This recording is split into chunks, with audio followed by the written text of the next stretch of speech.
mai hoki mai and welcome back to Breakfast at 8:17. A well-loved community hub in Wellington is on the chopping block after city councillors voted to sell, turning a blind eye to local voices. The Wadestown Community Centre brings the neighbourhood together, including a daily music school holding nearly 300 students. The school's music teacher, Ashleigh Cole, and Wellington City Councilor Diane Calvert are fighting hard to keep the community centre afloat. Morena kia korua. Thank you both so much for being with us this morning. And the community's joining you as well. How beautiful. Diane, can I start with you? What's exactly happening with this community centre? So did you say Diane? Yes, Diane. Yeah.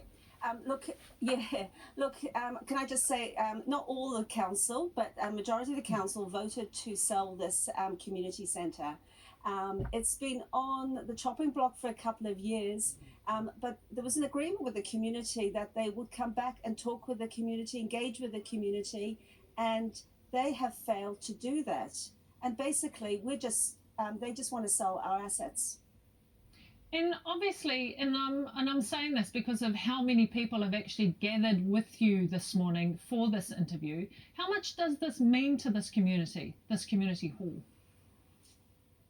It means a lot to the community. It's the only space that they have got, and there's lots of different activities that happen here. You know, Ashleigh with the music, and all the different types of community events.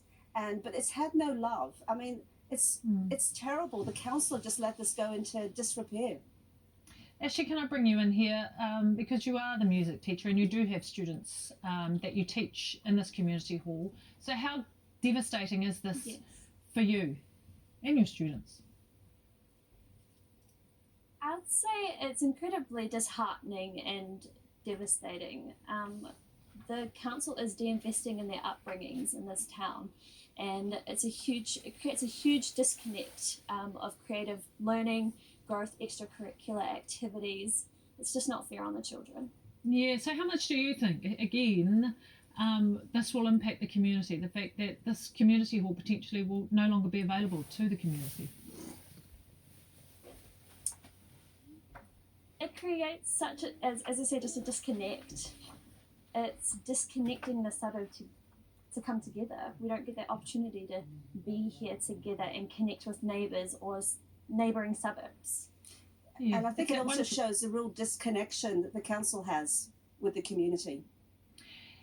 Yeah, so what's going on there then, Diane? So, I mean, why did the council seemingly ignore what the community had to say about how important this hall was to them?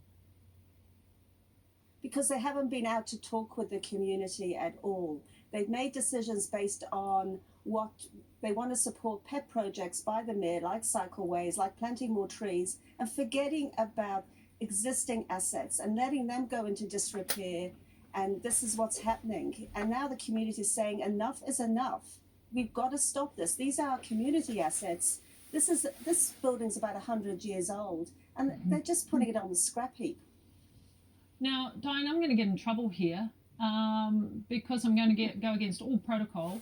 Now, on your right shoulder, there's a mum that's standing there with her, holding on to her child, and I'm not sure who she is, but I wonder, because I can see it on her face, how much this community hall means to her. I just wonder if you can ask her to tell us what this means to her.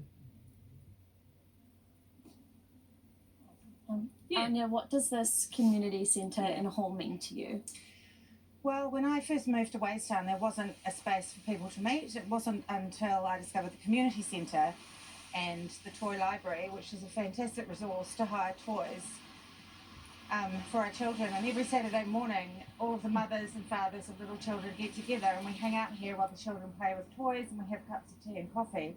That'll go, right? And in a time of life where technology is taking over and the cost of living is taking over, those special local things really count. And it also hurts that a commitment was made in the 1930s that this asset was gifted by the community to the council, and now they're selling it. Yeah. So it is a big loss, and it's also for elderly people. They come here to do mahjong and Zumba and yoga, and they won't have anywhere to go. So Yeah, well said. Diane, can I bring you back in here? Because can anything be done Yeah, about sure. this now? Can anything be done? Or is this it? It's going to get sold off. That's the end of it. No, well, I mean, I think, majority of council actually are against asset sales. So look, and I think they need to just take another closer look, see what it means to the community, and just reprioritise projects. Don't spend money on Reading. Put the money back into the community. This is what Wellingtonians pay for, to have these community assets. This is core business of council. Yeah. Hey, well, thank you both so much for being with us this morning, Diane Calvert and Ashleigh Cole.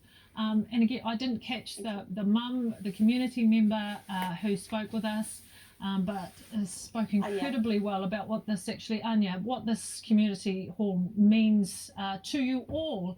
And thank you all for being with us this morning, and keep fighting. Appreciate your time this morning. Thank you. Thank you. Thank you. Thank you.